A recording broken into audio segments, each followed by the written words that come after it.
이것이 나의 간증이요 이것이 나의 찬송일세 나 사는 동안 끊임없이 구주를 찬송하리로다 이것이 나의 간증이요 이것이 나의 찬송일세 나 사는 동안 끊임없이 구주를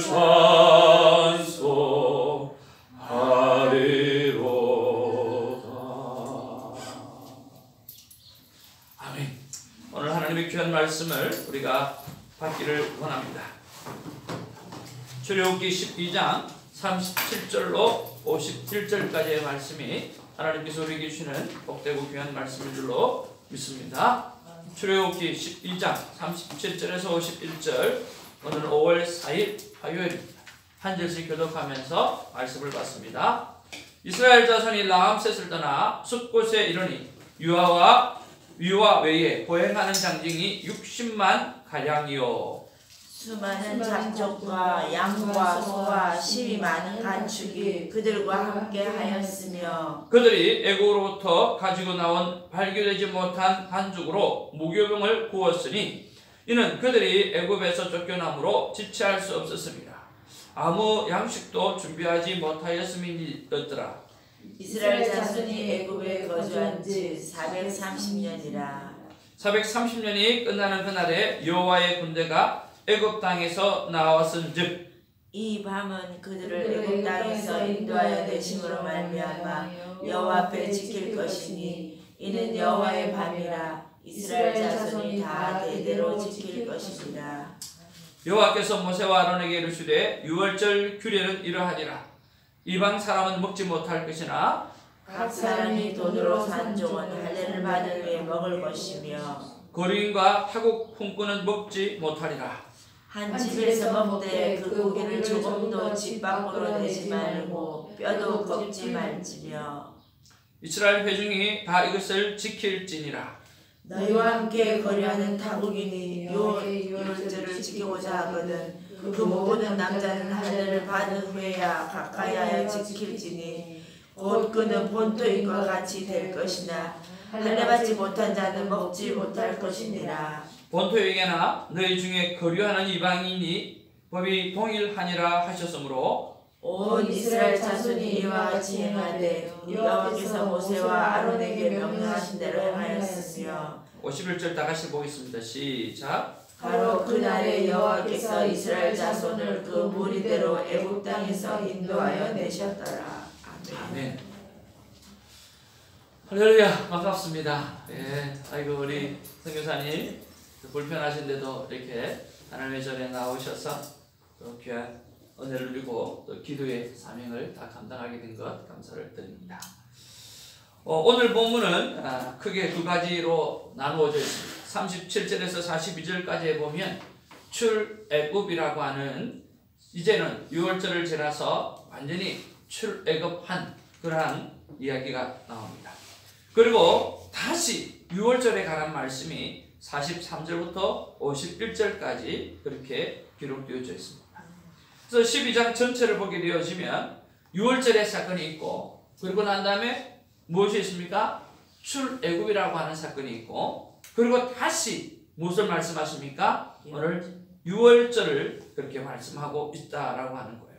그래서 유월절이 있고 출애굽이 있고 유월절이 있죠. 이렇게 구성이 되어 있는 것은 정말 하나님의 귀한 뜻이 그 안에 품어져 있다라고 하는 것을 우리가 한번 생각해 볼 수가 있습니다. 자, 그렇다고 하면 이 12장이 유월절이 있고 그리고 출애굽이 있고 유월절이 있다라고 하는 것은 출애굽의 목적에 맞게끔 우리가 다시 한번 우리가 생각해 보아야 될 필요성이 있다는 거죠. 자, 출애굽의 목적이 무엇입니까? 출애굽의 목적은 우리가 여러 가지로 볼 수 있겠지만 딱 한 가지로 생각하면 출애굽의 목적은 바로 하나님 앞에서 온전한 예배자로 서는 것입니다. 한번 따라하죠. 온전한 예배자. 온전한 예배자. 오늘 이스라엘 백성들은 430년 동안 오늘 하나님을 잊어버리고 살았어요. 아니, 하나님을 완전히 배제해버리고 살았어요. 꼭 하나님이 없는 것처럼 살았어요.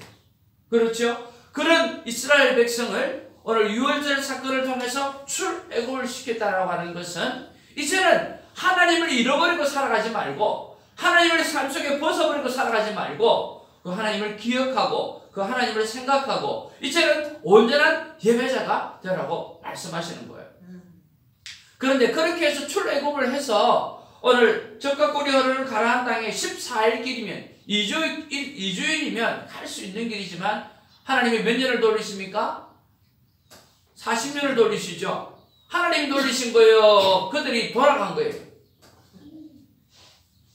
하나님이 돌리신 거예요? 그들이 돌아간 거예요? 그들의 불순종을 통해서 돌아간 거나 마찬가지예요. 하나님이 돌리셨다라기보다는 14일 길이는 가면 되지만 그들이 아직도 철이 나지 못한 거예요. 그들이 아직도 출애굽의 목적을 몰란 거예요. 뭡니까? 온전한 하나님의 예배자로 그들이 서 있지 못하는 그 모습을 바라보면서 원망하는 그런 모습들을 바라보면서 하나님 앞에 제대로 된 예배를 드리지 못하는 그런 생각을 하게 되어지면서 하나님은 그들을 40년을 돌리시고 또 하나님은 이스라엘 백성들은 그 40년을 돌아다니면서 오늘 하나님 앞에서 이제는 적과 꿀이 흐르는 땅에 들어가게 되어지면 하나님 앞에 온전한 예배자로 오늘 서야 한다는 것을 깨닫게 해주셨다라고 하는 거죠. 그래서 여호수아가 이야기하죠. 무엇을 택할 것인가? 내가 여호와를 택할 것인가? 무엇을 택할 것인가? 우리는 여호와 하나님을 선택하는 그런 삶을 살아가야 됩니다. 그런 면에서 여러분 출애굽기를 묵상하면서 날마다 나는 어떤 예배자인가 묵상하는 시간이 있기를 원합니다. 출애굽기를 묵상하면서 나는 날마다 순간순간마다 나는 하나님 앞에서 예배를 어떻게 드리고 있는가? 내가 어떻게 온전한 예배자로 서가고 있는가? 나는 정말 진짜 예배자다운 예배자로 살아가고 있는가? 그럼 꼭 생각해 보기를 원합니다. 그런 면에서 매일 큐티를 드리는 저와 여러분들은 그 큐티 시간을 하나님 앞에 어떻게 드려야 되는가를 생각해 보시기를 주님으로 축복을 드립니다. 대충이 아니라 정말 마음을 다해서 하나님 앞에 주일 예배 드리는 것 이상으로 여러분 마음을 다해서 오늘 가슴을 다해서 하나님 앞에 예배 드리는 저와 여러분이 있기를 주님의 이름으로 축복을 드립니다. 자, 그렇다고 했을 때 오늘 이 출애굽을 중심으로 해서 앞에도 6월절, 뒤에도 6월절이에요. 그러면 6월절의 뜻이 무엇입니까? 6월절에서 핵심은 바로 예수 그리스도의 보혈의 피입니다.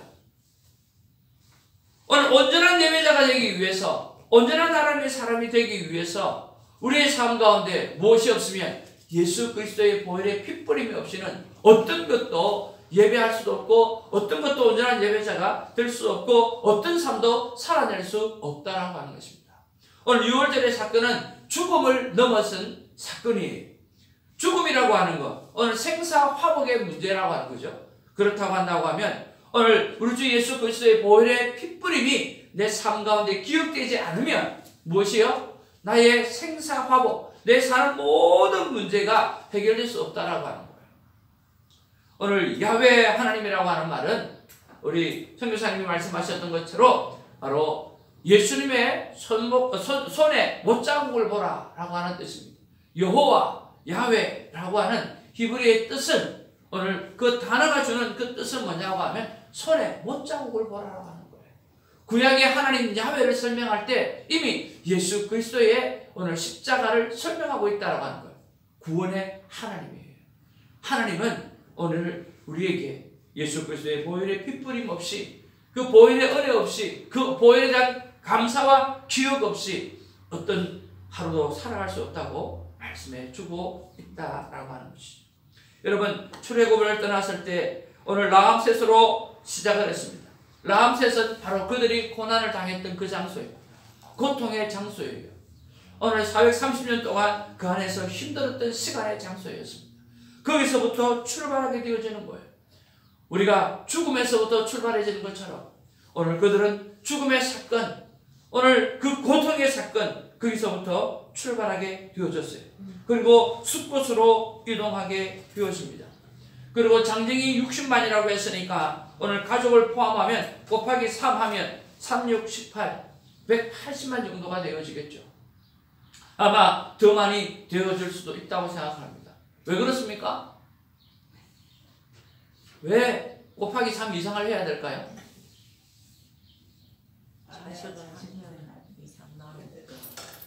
네, 일밖에 안 하니까 밤에는 서로 사랑만 하고 애기만 나올 거예요. 그러니까 이스라엘 백성들이 얼마나 많아졌다? 그러니까 뭐 엄청나게 많아진 거예요. 그러면 사실은 평균 잡아서 계산할 때는 3을 계산하지만 이 출애굽 때 계산하는 것은 3은 아닌 것 같아요. 그죠? 그래서 출애굽 때 200만이 넘는다고 합니다. 그럼 200만이라고 하는 숫자가 어떤 숫자일까요? 아마 제가 한국을 떠나왔을 때 그때 이야기했을 때 대구 시민이 200만쯤 됐다고 그랬어요. 그러니까 대구에 살고 있는 그 사람들 전체가 움직였다는 거예요. 그렇지 않아요? 그래서 상상할 수 없는 이야기. 거기에는 오늘 다른 종족의 사람들도 있다라고 했습니다. 그리고 양과 소와 같은 수많은 가축도 있다라고 했습니다. 그렇다고 한다면 엄청난 오늘 무리가 오늘 움직이게 되어집니다. 그런데 그 엄청난 무리가 움직일 때 언제 움직였습니까? 밤에 움직였어요. 그것을 오늘 성경은 여호와의 밤이라고 말씀하고 있어요. 밤에 움직였다라고 하는 말은 어떤 의미일까요? 한번 따라합시다. 하나님은 졸지도 주무시지도 않으신 하나님이십니다. 하나님은 졸지도 않고 주무시지도 아니하시면서 하나님께서 하나님의 철학을 그때 행하셨다라고 하는 거예요. 우리는 여호와의 밤에 출애굽을 했다라고 하는 사건을 우리가 기억하면서 하나님은 나를 향해서 졸지도 아니하시고 주무시지도 아니면서 오늘 불꽃 같은 눈으로 지켜보신다라고 하는 사실을 오늘 귀한 감사로 가지시기를 주님의 이름으로 축복을 드립니다. 이렇게 일하시는 하나님의 은총을 우리는 기억해야만 하는 것입니다. 오늘 예수 그리스도의 보혈의 핏부림이 나에게 졸지도 아니하고 주무시지도 아니하신 그 하나님께서 날마다 부어주신다라고 하는 그 은혜, 그 감사가 오늘 하루 넘치기를 주님의 이름으로 축복을 드립니다. 마지막으로 우리가 묵상해야 될 것은 무엇입니까? 광야라고 하는 것입니다. 그들이 어디로 갔습니까? 광야에 나갔습니다. 광야는 아무것도 없는 것입니다. 광야는 우리의 인생의 길입니다. 여러분, 이곳에 수많은 것이 우리가 있다고 생각하고 이 세상에 수많은 것들이 있다고 생각하지만 아니요, 사실은 nothing인 것입니다. 아무것도 없어요. 그 광야는 하나님의 공급 없이 살 수 없다라고 하는 그런 뜻입니다. 오늘 우리의 인생에는 하나님께서 주어주시는 것, 하나님이 공급하시는 것 외에 그 공급함이 없이 하루라도 살아갈 수 없습니다. 우리가 미국에 살면서 풍성하게 살아가고 있습니다. 우리는 미국에 살면서 넉넉하게 살아가고 있습니다. 그러나 그 모든 것에 있어서 오늘 하나님의 공급을 인정하지 못하고 하나님의 공급을 인식하지 못한다고 한다고 하면 우리는 살아도 산 것이 아니라고 하는 것입니다. 사랑하는 성도 여러분, 살아도 산 것이 아닌 것처럼 살아가지 마시고 하나님의 모든 것이 하나님의 공급에 의해서 주어진 것이다라고 하는 그 신앙의 고백으로 날마다 승리하는 저와 여러분 되어지기를 주님의 이름으로 축복을 드립니다. 우리는 할례받은 인생으로 살아가야 됩니다. 여기 다른 종족도 있었습니다. 그들이 할례를 받았을 때 하나님의 백성이 되어지는 거죠. 우리가 어떤 위치에 있든지 간에 우리가 어떤 상황 가운데 있다 할지라도 오늘 하나님의 할례를 받으셔서 우리 주 예수 그리스도의 보혈의 핏부림의 은혜를 진심으로 받아들이고 감사함으로 하나님 앞에 나아가면서 오늘 큰 감사를 올려드리기를 원합니다. 온전한 예배자가 되기를 원합니다. 수많은 시간 동안 하나님을 잃어버렸다 할지라도 다시금 하나님은 우리에게 기회를 주십니다. 온전한 예배자로 살아갈 수 있도록 결단하시고 우리 주 예수 그리스도의 보혈의 핏부림에 오시는 나는 단 한순간도 살아갈 수 없다라고 하는 믿음의 고백이 있어지고, 그리고 광야라고 하는 우리의 인생길에 오늘 하나님의 날마다 부어주시는 그 공급함, 그것에 대한 깊은 감사와 찬양으로 오늘 하루 묵상하며 영광 올려드리는 우리 모두가 되기를 주님의 이름으로 축복을 드립니다. 기도하겠습니다. 사랑과 은혜가 충만하신 아버지 하나님 고맙고 감사합니다. 아버지 하나님이 우리의 출애굽기를 오랜 시간 동안 묵상하게 되어질 것인데, 그때마다 우리가 반드시 기억해야 되는 것은, 나는 지금 온전한 예배자로 서 있는가? 나는 매일매일 하나님 앞에서 제대로 된 예배자로 살아가고 있는가? 그것을 반드시 점검할 수 있도록 하나님 역사하여 주시옵소서. 그리고 내 삶 가운데 우리 주 예수 그리스도의 보혈의 그 핏뿌림 십자가의 사건에 대한 깊은 감사가 있어질 수 있도록 하나님 역사하여 주옵소서. 6월절이 지났어야 출애굽이 가능했고, 출애굽 속에서 우리가 6월절을 기억해야만 그 출애굽의 목적을 이루어질 수 있었던 것처럼, 우리 주 예수 그리스도의 보혈의 핏뿌림이 없다고 한다고 하면 우리가 아무리 발버둥 친다고 해도 온전한 예배자로 살아갈 수 없다라고 하는 것을 기억하고, 예수 그리스도의 보혈의 피를 생각할 수 있는 우리 하루가 되게 하시고, 오늘 특별히 이 새벽제단을 다시 시작하는 이 새벽제단은 우리 주 예수 그리스도의 보혈의 핏뿌림이 매일매일 일어나게 하여 주시옵소서. 성도들이 매일매일 그것을 경험하게 하여 주시옵소서. 우리는 이제 광야로 나아갑니다. 주님, 광야 같은 우리의 인생길에 하나님의 공급 없이는 단 한순간도 살아갈 수 없다는 것을 기억하게 하여 주옵소서. 우리는 먹습니다. 우리는 입습니다. 풍요로움 속에 있습니다. 그러나 이것은 세상이 주는 것이 아니라 하나님의 공급이라고 하는 사실을 잃어버리지 않게 하여 주옵소서. 우리는 세상에 빠져 넘어갈 때가 많습니다. 우리는 가지고 있는 그 풍성함과 능력감 속에 빠져 허우적될 때가 많습니다. 아닙니다. 이것은 광야 인생길에 하나님께서 우리에게 베풀어 주신 것인 줄 기억하고, 돌아보며 어려운 이웃들을 나누어 줄 수 있는 삶을 살아가게 하여 주시고, 이것들 우리의 삶의 진정한 행복이 될 수 있도록 주님 역사하여 주시옵소서. 내가 가진 작은 힘으로 나누어 주는 삶이 내 삶의 행복이요 내 삶의 기쁨이라고 찬양하며 고백하는 노랫말 가사가 있듯이, 우리의 귀에 주어진 작은 힘으로 나누어져서 사는 삶이 내 삶의 진정한 행복이 될 수 있는 그런 하루가 오늘 하루가 되게 하시고 매일이 되게 하여 주시옵소서. 예수님의 이름으로 기도하옵나이다. 아멘. 하늘에 계신 우리 아버지여, 이름이 거룩히 여김을 받으시오며 나라의 임하옵시며 뜻이 하늘에서 이룬 것 같이 땅에서도 이루어지이다. 오늘 우리에게 일어난 양식을 주옵시고, 우리가 우리에게 죄를 사하여 준 것 같이 우리 죄를 사하여 주옵시고, 우리를 시험에 들게 하지 마옵시고 다나에게서 구하옵소서. 되게 나라와 권세와 영광이 없으니 영원히 있사옵나이다. 아멘. 최소한 10분 이상 하나님 앞에 기도하면서 여러분 오늘 하루를 시작하기를 바랍니다. 기도하겠습니다.